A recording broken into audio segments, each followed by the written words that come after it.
어제 우리 윤태곤 실장이 청문회 열릴 가능성이 더 크다. 네. 쪽집게처럼 맞췄어요. 예, 운이 좋았네요. 어쨌든 예. 오늘 여야가 극적으로 합의를 했네요. 그렇습니다. 6일 하루 동안 하기로 했습니다. 음.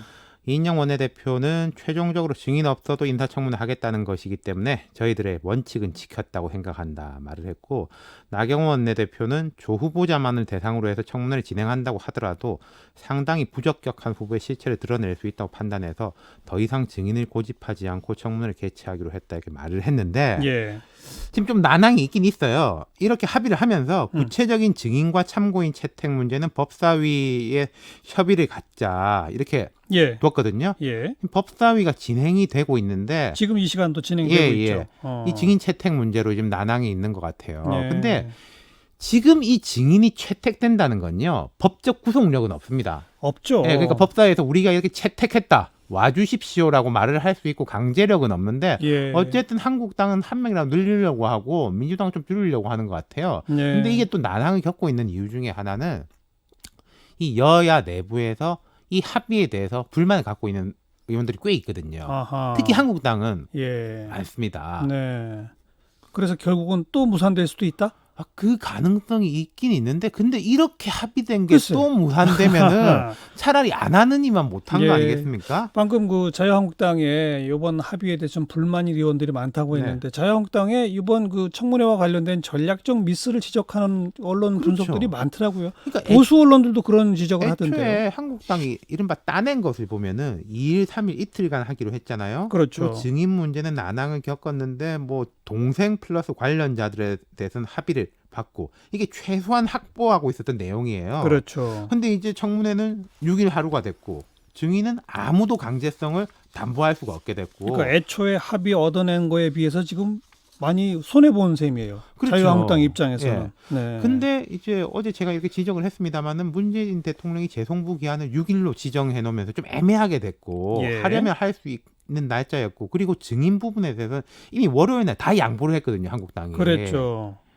그러니까 결국은 이제 청문회 날짜가 하루로 단축됐고, 보십시오. 중간에 조 후보자가 기자간담회를 했지 않습니까? 맞아요. 스포트라이트를 확 받았잖아요. 예. 뭐 여러 여론조사가 나오고 있습니다만은 반대층이 크게 준 건 아닌데 지지층은 결집하고 있거든요. 네. 네. 이 며칠 동안 보이콧한 사이에 상황 변화가 훨씬 더 안 좋아지게 된 거죠. 그러니까 한국당 입장에서는 얻은 게 없는 상황. 예. 어. 물론 뭐 이런 건 있겠죠. 검찰 수사의 진도가 좀 나간 것. 음. 지금 뭐 키스트 인턴이라든지 조 후보자 부인이 교수로 있는 동양대학교 표창장 의혹, 이건 지금 말이 막 엇갈리고 있는데, 예. 이런 것들 좀 쥔 게 있지만은 손익 계산해보면 분명히 손해죠. 네. 그래서 이제 내부에서 반발이 많다는 겁니다. 그래서 지금. 만에 하나 또 무산될 가능성도 아직은 있다. 그러나 열릴 가능성은 더 크다. 그렇죠. 청문회 열리면 어떤 모양새일까요?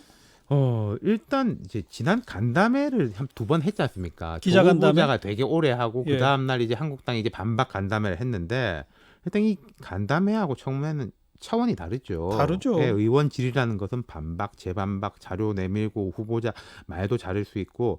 근데 이제 조 후보자 입장에서는 기자간담회는 혼자 대응했지만은 청문회는 여당이라는 우군이 있지 않습니까? 예. 그리고 모르겠어요. 큰 틀에서는 나올 이야기는 다 나온 것 같아요. 그러니까 의제별로는 물론 디테일하게 들어가면 한국당이 추가로 준비하고 있는 게 있긴 있을 거예요. 예. 뭐 검찰 수사하고 연동되는 부분, 아까 이제 말씀드린 이제 동양대 총장 명의 표창장 이 네. 논란이 이제 오늘은 좀 나름대로 큰 뉴스인데, 이런 이제 구체적인 플러스 알파가 얼마 되느냐, 한국당이 이제 히든 카드를 가지고 있는 게 있느냐, 예. 이게 이제 한 가지 관전 포인트인 것이고. 그리고 이 워낙 지금 격한 상황이라 또 고성 오가고 막 이렇게 되겠죠. 그럼요. 그거는 뭐 안 봐도 어. 너무나 예상이 가능한데, 고성이 오가고 서로 상대방 질의에 끼어들고 많이 보던 모습들이 나올 수 있고, 그리고 이게 뭐 악만의 디테일에 있다 이런 말이 있지만 디테일한 룰로 시비가 붙을 수 있어요. 뭐요, 그거는? 청문 보고서 재송부 시한이 6일입니다. 청와대가 요청한 시한이 6일 자정이에요. 예.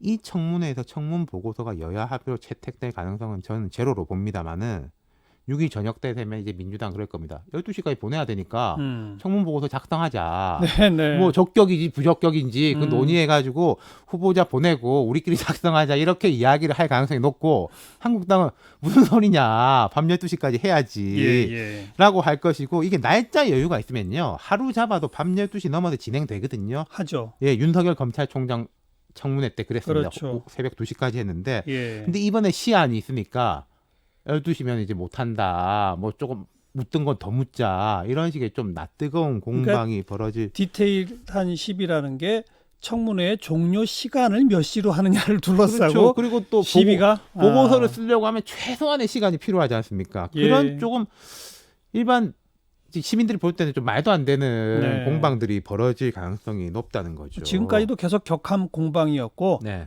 내일 모레 청문회도 역시 격한 공방의 연장이다 이렇게 그렇죠. 봐야 되겠죠. 그리고 이제 청문회에서 정말 지금 알지 못하는 큰 흔결이 새롭게 나오지 않는 이상 문 대통령이 내주 초에 임명할 가능성이 높죠. 내주 초가 아니라 토요일 날도 임명할 수 있는 거 아니에요? 그렇죠. 토요일 내지는 이제 내주 초인데 예.